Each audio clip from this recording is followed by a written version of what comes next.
Hello and welcome to Connecting Society, a podcast about how everyday data can shape our lives.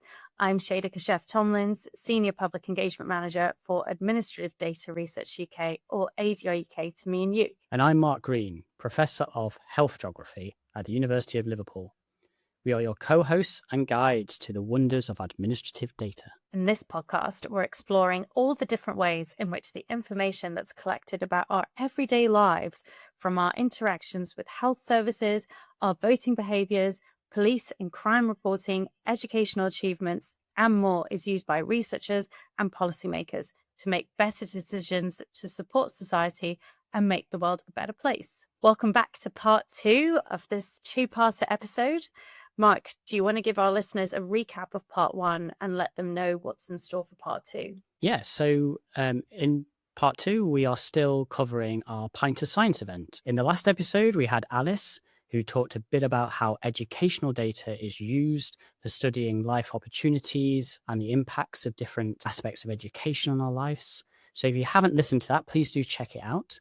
And in today's episode, we're going to shift focus a little bit and talk a bit about crime and everyday data, where we're going to ask all the important questions like, is a stabbing with a fork included in knife crime statistics? So, welcome to part 2. Done it.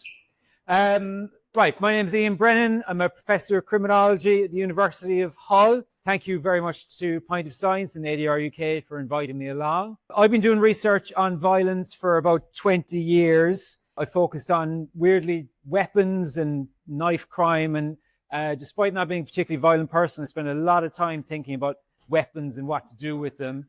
But I spent a lot of time thinking about data and how do we try and understand these horrible acts that people do to each other, and how do we represent that in patterns and numbers and things like that. I work with a lot of admin data. Data that's routinely collected by police, but also other organizations and services, and I'll tell you a little bit about that as we go along. We've had some form of crime data in England since around 1200 AD. It didn't get good until around the 1850s, and that was motivated by the quintessential driving factor in British life, envy of the French, who had really good administrative data on crime since around the 1820s. So I am going to move on to the first slide at least.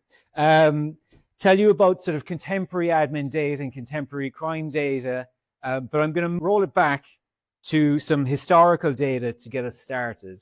Now, as a trigger warning here, this first image is a fairly graphic depiction of knife crime. This is Jean-Léon Guérôme's Suite d'un bal masqué, the aftermath of the masked ball. Although this painting pretty much captures everything that we collect about data on violence. And I'll sort of talk you through this because it is a beautiful depiction, not just of this violence at the time, but how it shows how little, besides maybe our commitment to fancy dress, how little has changed over the last 160, 170 years in violence, and particularly knife crime. Just going to talk you through this image and what it demonstrates and sort of relate that to the data that we collect. So here we have sort of the victim, and that's the first thing that goes into crime data. There's been a stabbing, potentially even fatal. So we have a crime type. We have the victim, but also we collect data on the intervention. So here we have a painting or an image of someone effectively trying to stop the bleeding, but now we have other types of intervention, like maybe offering CBT and a variety of other things. But we also have, not too subtly dressed as a priest, somebody representing sort of the moral and societal abhorrence of violence. Also, what we might notice is that this incident is taking place late at night, early in the morning, and is taking place far away from where this masked ball happened. So they have moved into an area away from natural surveillance of the general public, or maybe some sort of authority to have this duel. And we see that in contemporary crime recording, that we're interested in the time and the place, and I'll talk a little bit more about that later on. Other important factors in here, we have the perpetrator. It could have been the victim. It was a duel. It was sort of 50-50. I'll come back to that in a second. But we also have someone who's really important here who didn't actually play any role in the violence, and that's the peer, the person whose respect this guy really wants. He represents the identity and why people are motivated to be involved in violence, and that hasn't changed very much. Very often, it's still about respect and identity. We had this perpetrator, as I said, who could have been a victim. And contemporarily, when we look into the data about people who are involved in violence, we also see, when we look at their lives, an extensive history of victimization. So he could have been a victim here, but very likely when we see people who've been involved in violence, they have been abused as children, or they are just involved in lots of violence throughout their lives. And that's a really important thing to remember when we're trying to understand why people become involved in violence. Finally, the other part that is really important in this, and the thing that I've spent a lot of my research looking at, is the weapon. Knife crime is something that the UK is now synonymous with. There's no other country in the world that talks about knife crime as a sort of problem. It's been highly politicized as well. Knife crime is this sort of signal crime that politicians roll out when they want to criticize government. And when science gets politicized, it isn't long until this guy shows up. So Donald Trump has talked about knife crime in the UK, and he's been on about it for 7 or 8 years now. But the first sort of thing that I wanted to sort of talk about is the importance of crime data and just knowing how much of it there actually is. While Donald is concerned about our levels of knife crime, the homicide rate in the United States is around 5 per 100,000. And we in England and Wales are living through some of the safest times in the last sort of 50 or 60 years. So we now have a homicide rate that is below 1 per 100,000. We've just dipped below 500 murders for the year for the first time since the 1970s. So it is something that we should be proud of and happy about. Not something that gets the attention it deserves. A topic like this getting politicized is not necessarily bad. It does mean that government starts to pay attention to these things, and Labour government have a commitment to reduce or halve knife crime by 50% within two parliaments, assuming there is a second Labour parliament. But let's hope that we get this plan put in place to halve knife crime. So that is really important, unless we're not sure what knife crime is. Because there is no crime of knife crime, and everyone sort of thinks they might have an idea of what it is, but we don't necessarily have one. So only last month did we actually finally nail down what goes into the pot of knife crime, the target for a 50% reduction. So I have a little quiz for you to get you to think about what you think knife crime is, and I'll match that against what the government says knife crime is in their target. And for no particularly good reason, I'm going to illustrate this with 18th century romantic poets. So William Wordsworth jumps out on William Blake from a bin and says, "I have a knife, give me your wallet or I'll use it." Blake doesn't see any knife, but he hands over his wallet anyway. I'm not going to get you to answer, but is that knife crime or not knife crime? So there's no knife actually seen. All right, you got an answer? Knife crime. Okay, so you do not have to actually see the knife. You just have to believe that there is a knife and to respond accordingly. So handing over the wallet is enough. Exasperated at Lord Byron's incessant finger drumming, Robbie Burns picks up a pair of scissors and cuts off a huge chunk of Byron's hair. Is cutting somebody's hair off with scissors knife crime? Yes. Okay. This is moving a little bit too fast. Yes, you're correct. It is knife crime. In the course of a stop and search, Samuel Taylor Coleridge is found by police to have a zombie knife in his knapsack. Knife crime, not knife crime. And obviously it's screwed by the clicker. Not knife crime. So that does not go into the government's pot, the target that they're trying to have. There's actually a good reason for that, in that most possession of offensive weapons is probably dictated by where the police go to stop and search people. It isn't necessarily a reflection of the amount of weapon carrying that's happening. So there's actually a good reason for that. John Keats waves a fork at William Wordsworth and screams, "I'll kill you, you soppy freak." Knife crime, not knife crime, and the answer is up there, but yes, a fork is a knife. If it's used in a correct way, that is, if it's used to threaten murder, it's a knife crime. Percy Bysshe Shelley, I learned on the train on the way down is how to pronounce that, runs a lucrative side hustle selling knives to teenagers on Snapchat. Is that knife crime or not knife crime in the government's definition? Not knife crime. It's not knife crime in the government's definition. So they're focusing almost entirely on interpersonal violence and the use of knives to assault people or to rob people. So what we think goes into these pots isn't necessarily what government is measured against. I actually think what they're using is probably about right, but it does show that these concepts are fluid and they're constructed and they're based on, nobody has the same exact definition of what these things are. Which isn't great when you're trying to do research on these things, to be honest. But I think it's a good illustration of these things. Moving on, trying to start linking up these different data sets to sort of connect into what Alice was saying. What can this sort of the data that we have tell us about, for example, we know how much there is of these things once we can define them. Can it tell us where and when these things are happening? And yes, you probably can. I hate this clicker. We collect incredibly precise data about the police collect incredibly precise data about the crimes that get reported to them. Really, really precise. And we can identify what we call hotspots that are often as small as sort of 10-meter square stretches of street, maybe 50-meter squares. And we can create these amazing heat maps that illustrate where violence happens. And we're around here, so we're sort of safe, but not, well, safer than here, but not as safe as other parts. And that gives us these maps of where this violence can happen, and we can sort of use that to plan. We can use to understand deprivation in different ways, and gives us a picture, because violence and crime isn't just violence and crime, it's a sign of social disorder in all these other ways, and it hangs together with all these other social problems. However, one of the problems is that in order for police to find out about these things, people have to tell them. And now it won't surprise you to know that perpetrators of violence are not wild about telling the police where they did that violence.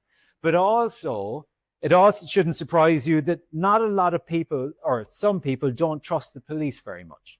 And as a result of this, a lot of victimization goes undetected. And the data that police have often reflects their biases, reflects sort of structural racism. There's a huge number of things that influence what happens or goes into those data sets. If you were assaulted, if you're badly hurt, you don't necessarily have to tell the police, but maybe you have to get an ambulance, or maybe you have to go to hospital. And they also collect really good data about where violence happens. And they can create nice maps as well that tell us where violence is happening. And when we have perfect collaboration between services, as we always do, we can create something like that gives us a much better picture of where violence is happening, allowing us to pick up on these areas where police don't seem to be able to, the police are not learning about.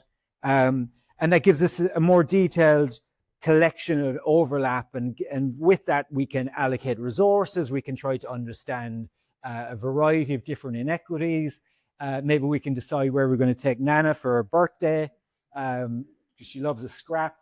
But it gives us this sort of, it's one of these illustrations where we can plug the gaps in, for example, trust in policing by data from health or from different services.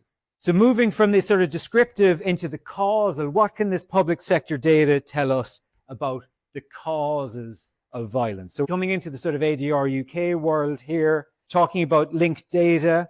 And again, the sort of linkage that we've achieved over the last sort of decade or so is world leading or nearly world leading. It's motivated by that second quintessential British motivating factor, envy of the Vikings. Because the Scandinavian countries, the Nordic countries have had amazing linked administrative data for 50 years. But UK is really not that far behind in terms of accessing these data sets. And the data set that I work on or work with is the linkage between education records that Alice talked about linked to Ministry of Justice records. So everybody from 1990, once they hit 2000, who was born in 1990, once it hit 2000 and the age of criminal responsibility, they were eligible for showing up in the Ministry of Justice. This is records on criminal convictions and cautions. And some of those people pop into my data sets. So there's around 15 million people in that education data set, and there's around 2 million people who have a criminal record. And they're followed, there's around 400 smaller data sets within that, looking at their experience within prison and in a variety of different things. And we can use this to answer so many questions that we couldn't previously. And one of the reasons we couldn't answer these things previously is because these outcomes, these behaviors are quite rare. People have much more people have health records and almost everybody has an education record than have criminal justice records. And we need good linkage, large amounts of data in order for us to answer some questions that we couldn't before. So what I'm really interested in is the idea of what is the effect of being excluded from school on whether you will be involved in violence later on. And this is a live, contentious issue. Are there any teachers in the room? Yeah, okay, so secondary or primary? It does actually, you probably, yeah. So I assume you don't like excluding people. It's not something that the schools want to do, but the rate of exclusion in England is 700 times what it is in Scotland, or it was 2 years ago. That is a political choice. That isn't something that reflects high levels of sort of offending in England compared to Scotland. It is a political decision. Not something that I think schools want to do, but something often they're forced to do for a variety of funding reasons. So it's a really important thing we need to understand is what is the impact on young people's lives of being excluded? And we try to answer that question. First statistic, just looking at people who are excluded from school versus the people who are not excluded from school and looking at what proportion of those ended up, by the time they're 20, having a conviction or a caution for a serious violence offence. 22% of children in a data set of 1.6 million people, 22% of children who had been excluded ended up with a caution or a conviction for serious violence by the time they were 20. Compare that to the children who were not excluded within that data set, and the rate is 1%. So we've got a ratio of 22 to 1. And that is an absolutely shocking statistic. And if you want to put that in context, a 22 to 1 ratio, if you smoke 20 cigarettes a day compared to somebody who's never smoked, your risk of getting lung cancer is a ratio about 15 to 1. So this is an incredibly strong effect, one that we would think it must be causal if it's something so strong. And that's the question we were trying to answer, and we haven't previously been able to do it well because the data sets we had are not strong enough. And I'm going to roll back and step back from the causal question in a second, but we have this incredibly strong association. But one of the assumptions we're making in that 22 to 1 ratio is that the kids who are excluded from school are the same and similar, have all the same risk factors as the kids who are not excluded. And we know that that probably isn't the case. So there are all these sort of unmeasured factors that probably are driving people's chances of being involved in violence, as well as their chances of being excluded from school. So it might be parental involvement in their lives. There's hundreds of different reasons. And what we're trying to set out, that we tried to set out with our research, is can you isolate the impact, pure impact of being excluded versus not being excluded? And so this is what we did. We used a new method called a target trial, which basically tries to mimic a randomized control trial. So we spoke about the questions earlier. Is it possible to create a pseudo-randomized trial from this, where the only thing that differs between the kids who were in the control group versus the kids who were in the intervention group was the coin toss almost, that they were excluded from school? And so we mimicked the methods of a drug trial. So you wouldn't run a drug trial where you just give half a population some drug and the other half not. You wait to find out who's actually eligible, who needs beta blockers, who needs antidepressants, and then maybe you give half and half. So what we were trying to do is find the kids in these data sets who are eligible for exclusion, who'd done stuff that was exclusion worthy, but maybe weren't actually excluded. And then we isolate them, and then we try and do effectively a coin toss. Now, we can't do a coin toss. We can't go into a head teacher's office and say, you're just about to exclude that kid. Any chance you'd toss a coin there and decide maybe give him a second chance. We can't do that. For the equipoise, it's a 22-to-1 ratio as far as the evidence we have.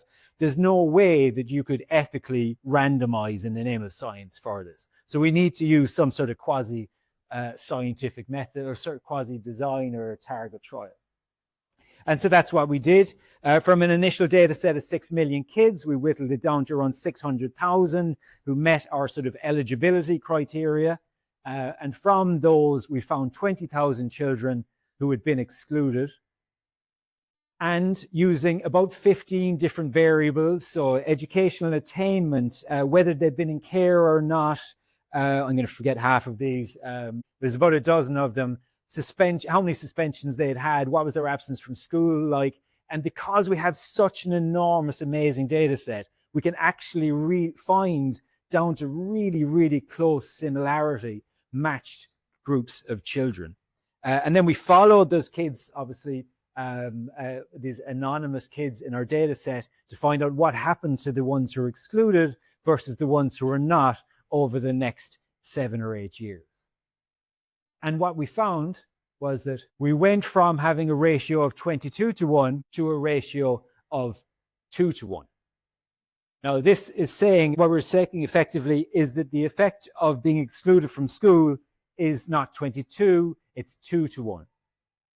That is not saying that exclusion isn't as bad as we thought. What you need to remember is that these groups of kids are, both the intervention group and the control group, are wildly higher risk of being involved in violence. This data set of 40,000 children had 1,500 serious violent offences, dozens of murders within that data set. So this is like both the ones who were excluded and the ones who were not, both at extremely high risk of being involved in violence, and still being excluded from school resulted in a doubling of the risk. So I think that's the important thing to say. I'm not saying school exclusion isn't as bad as we thought, that in a really high risk, it still makes it much worse. So I think that's a really important finding from this ADR UK study. So I'm going to sort of try to wrap it up. One of the sort of the traps you can often fall in when you're sort of working with this type of data is to forget what it represents. The ones and zeros represent very often the worst thing that will happen to somebody in their entire life, either as a perpetrator, because they're potentially going to prison, or as a victim, because they've been murdered, they've been seriously assaulted, and they're traumatized. So it's really important to not just think about these as ones and zeros, but to also pay attention to the qualitative data, to hear the stories and really value the stories of people who have been involved in violence as victims or perpetrators. It's just, sort of, not to put too much of a downer on it, but it is really important to sort of bring that in and to remember that. When I try to think about why a child might bring a knife into school, I go back and I think about my favorite quote from a guy called Ta-Nehisi Coates, an amazing American writer, and he wrote a lot about growing up in 1980s Baltimore. So anybody watched The Wire? So like synonymous with violence, particularly sort of 1980s, 1990s violence, for a while the most violent city in the United States, and still an outlier in terms of violence. And Ta-Nehisi Coates grew up in that time, and this beautiful quote from him basically says, when you live around violence, there is no opting out. And we go back to think about this. The reason he says this is that violence and responding to violence is about reputation. If you don't manage your reputation, if you don't act in a way that people will give you respect, you will be repeatedly victimized. And so you sometimes do not have an option within these high violence environments. And I think back to the duelist, the guys who are fighting or like what to the death over respect, over identity, and over protecting who they are in the eyes of their friends. And so things don't change very much. And one thing that's really poignant is that in 1910, the people of Baltimore were asked to name what is their favorite work of art. And they say Jean-Léon Guéron's Suite d'un bal masqué, going full circle. I made them disappear. So the cycle continues, sort of their reputation and respect, things that aren't in our data are things that we really need to remember alongside all this incredible data that we have. And if we continue to think about that, maybe we can start to see fewer people killing each other in fields in France. Thank you very much.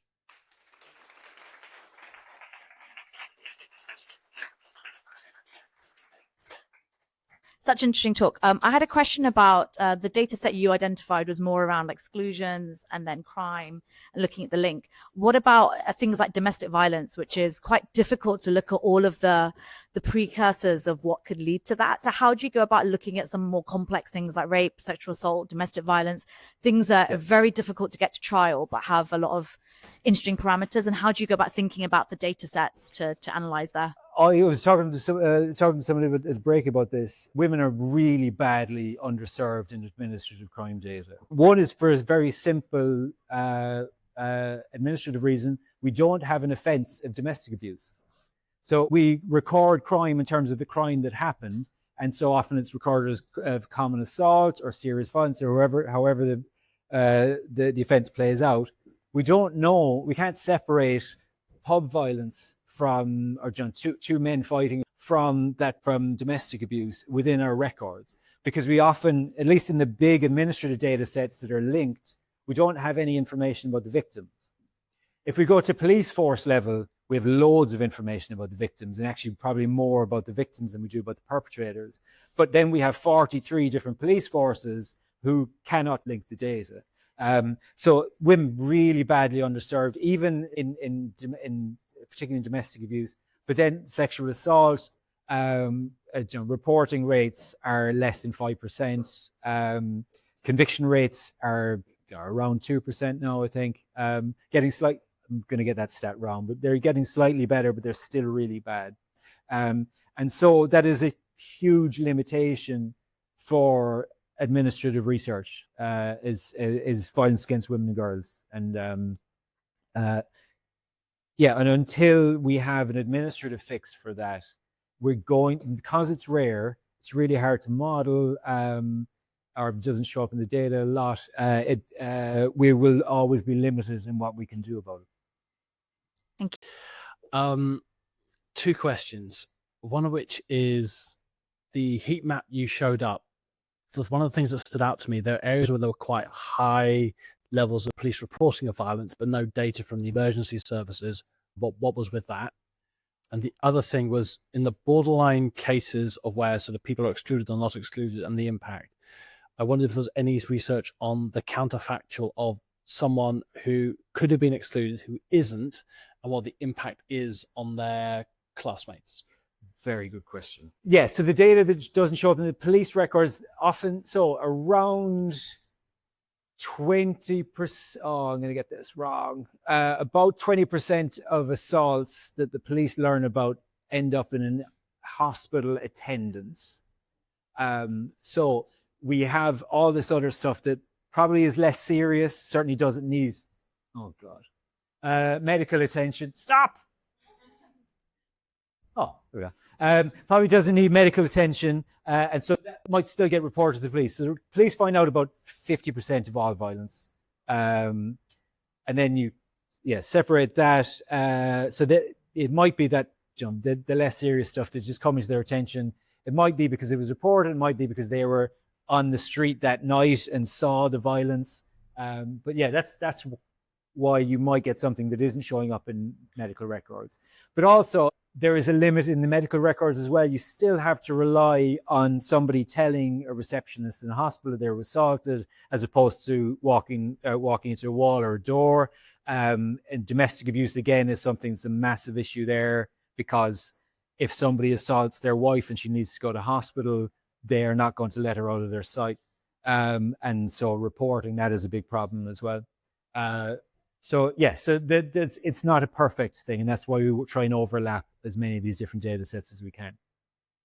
Amazing question about what's the impact of not excluding on classmates. I have yet to see a study on that. There is 1 or 2 American studies, quite small samples. Not something that has been explored, but it is like a really important decision, consideration for schools. If this child is violent, or if this child, so the main reason for the primary reason for exclusion is disruption, or being persistent disruptive behavior. But quite soon after that is assaulting another pupil, and then assaulting a teacher is the third one. So these safeguarding considerations are important for schools, but I haven't seen a study that looked at that yet. And administrative data could do that for us. The big question is always the counterfactual is who could have been excluded but wasn't. So we've constructed eligibility criteria and matched, but there is an assumption in there that we're right in how we've done this, and we're sort of confident we can point a load of problems to it too. But yeah, a very good question, and not something that has been done.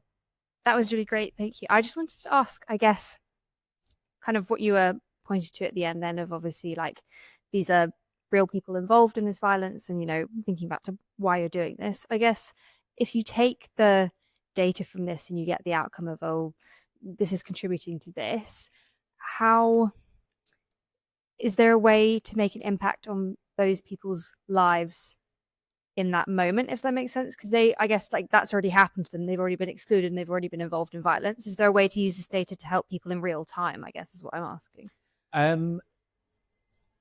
Not necessarily in real time. So one of the things with linked data is often it's running a year or two, it's lagging around a year or two before it gets into any trusted research environment.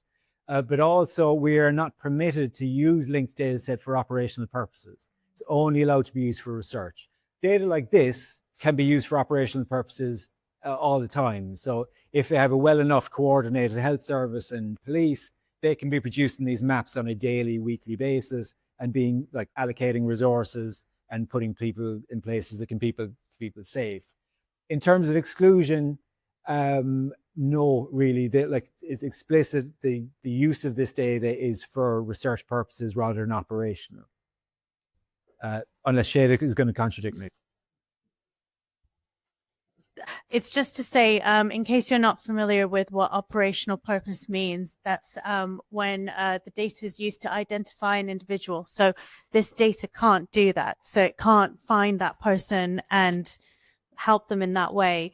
But just as Iain is looking at education and justice linked data, there are other researchers that are looking at, say, for example, just data that's linked across the justice system. So there's research happening across sort of what could be a possible person's life trajectory. So while it might not be able to stop someone, like it might not be possible for Iain's research, for example, to help that person, someone else who might be looking at what person A's life may look like might then contribute to research that involves the supporting of an intervention that then helps that excluded pupil down the line, if that makes sense. Okay, final one for me. I just had a question. You mentioned bias a few times, and I'm just thinking about these types of data sets. I'm guessing different police forces might be using it to look at the operational numbers on a Saturday night, or like actually deploy their forces, and they only have a finite number of resources. So do you have any concerns around the bias in the data sets, or what are the police forces maybe doing or researchers doing to help eliminate maybe or counteract some of that bias, just to make sure the forces are being deployed in the best way? So this is a really live issue in terms of predictive policing. So there are particularly lots of, or not lots, but several, let's call them private companies or third-party companies that are using biased police data, and they're generating predictive maps and saying, this is where you need to, based on last week's data, this is where you need to be next week. Or based on last year's data, this is where you need to be next week. I don't think there's a fix for bad data. I haven't seen one. We don't have a gold standard for that type of sort of time and space. So I do think predictive modeling at this stage, certainly a time and place and person, is just recreating a lot of this bias. So that's the sort of the most acute issue of this, is that there are lots of, as I said, there's a few companies that are selling products that I don't think, or that are potentially making, that are certainly not doing what they should do, and potentially making things worse. So yeah, there isn't, I could go on about this for ages, but yeah, I don't think there is a fix for the bad data, certainly at sort of time and place level. Curious, has data like this been used to explain this kind of long-term trend in the decline in crime over time and in serious violent crime? That's a very good question. And this is one of the sort of unsolved mysteries in criminology. So we have seen, this is a global thing, that we have seen unprecedented reductions in violence since around the turn of the 21st century. It's just gone down and like that little blip around COVID, and then back down again. And we're just like, we are really at the sort of bottom end of, well, hopefully not the bottom end, but we're consistently reducing. Loads of arguments, not a lot of actual really good, clear findings. One argument is that we're just more secure. That we have security methods in place, we're more aware of violence, and we do things to try and keep ourselves safe. I'm not convinced that is the case necessarily. I think a lot of violence that happens is quite reactive.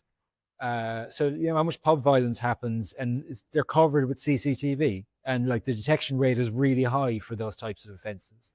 But people at the time are not thinking about in a deterrence way. So I'm not so sure security is the answer, but I don't have a better one, so work with that. But yes, 25 years of this sort of really consistent long-term trend. It's not just the UK. It's a near global trend, which is, yeah, it's quite amazing. Long may it continue. Welcome back. Now, that's the end of our live episodes.